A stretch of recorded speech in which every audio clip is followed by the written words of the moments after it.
So here's some reminders about fouls. And this is regardless of if we're talking about a two-person officiating crew or a three-person officiating crew.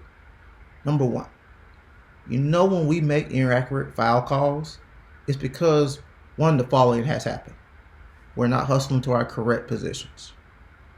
We're not taking position adjustments so that we can see the airspace between opposing players. We cannot see the airspace between opposing players. We are not applying our guarding rule correctly. And we are not refereeing the defense. Two, if we go an entire game without a foul on the offensive team, there's probably something wrong. Usually, even if we don't have a player control foul or team control foul in the basketball game, more than likely we have at least have had one or two fouls on rebounding action on the offense. Three, how can we accurately call fouls if we don't understand guarding and are not experts on guarding? Four, the defense obtains legal guarding position in basketball contests very often on almost every possession that's not a fast break. So the question is, after they obtain legal guarding position, do they maintain it? Remember, the moment a defender turns around inbounds and is facing the offensive player, they have attained legal guarding position. That's it. That's how simple it is.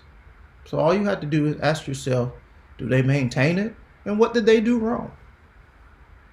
When we ask ourselves those questions and can answer those questions, our accuracy will be 90 to 95%. 5, we can have a lot of contact that is legal and or incidental. We can have a small amount of contact that is illegal, and vice versa. 6, if every foul you call is a block, you're the problem. If every foul you report is a push, then you are the problem.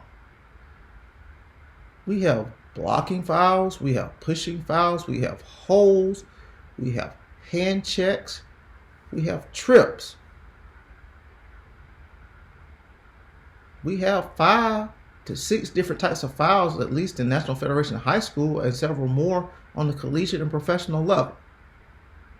So every foul we report can't be a block. It can't be a push. We have a lot of hits as well. Speaking of that leads me to 7. If we're given a preliminary signal for a foul, then we should report the foul at the table using the same signal.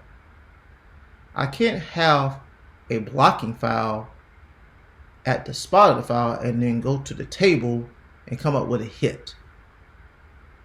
Now we're going to have a conversation with a coach that we shouldn't have, and rightfully so by the coach. If it was a hit at the spot, it should be a hit at the table. If it was a block at the spot, it should be a block at the table. 8, legal guard defenders should not have to fall to the court for you to call a player control foul. That's all I need to say about it. 9, the ball handler dribbler legally ends his or her dribble and proceeds to either jump, take a legal step towards the goal, or begins a move as though they are in the beginning of motion to shoot. And then the ball handler dribbler is fouled by the defense. We are in the act of shooting. So why are we requiring for the actual shot to be taken such that the ball is in the air headed toward the ring before we are willing to reward the ball handler dribbler being fouled by the defense free throws? That's not the rule. Read the rule. Become an expert in judging contact is number 10. Sometimes basic physics combined with common sense will tell you everything you need to know.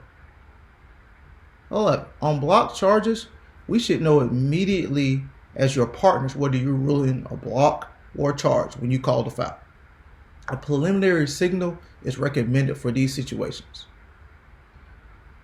And so when you have a block charge, if you call it and then you go to the table, we have no idea what you have. On a block charge situation, when you call that foul, we need to know immediately what you have so that your partners and all the players know what to do. On rebounding fouls by the offense, please let us know that the foul is on the offense simply by a directional point prior to you reporting the foul. 13, and I think we've hit on this one before, speaking of hitting. Don't hit and run. Don't call a foul and then immediately go to the reporting area. What message are you sending to players, coaches, and your partners? I think you can figure out what message you're sending. 14, if your crew is not rotating on defensive fouls in the front court, we're not doing our job. We're being lazy and we're afraid to be accountable for the calls that we are making. 15, on defensive fouls, the non-calling official should be a presence in between opposing players while your partner is reporting the foul. 16, have game awareness. This team is in the bonus. This star player has this many fouls. I've called this many fouls on this player. And 17, referee the defense. We get in trouble when we don't referee the defense. If we have eyeballed the ball handler dribbler all the way to the point of legal or illegal contact, and then we come up with a foul on the defense, did we ever look at the defender prior to that contact to determine was that defender ever legal?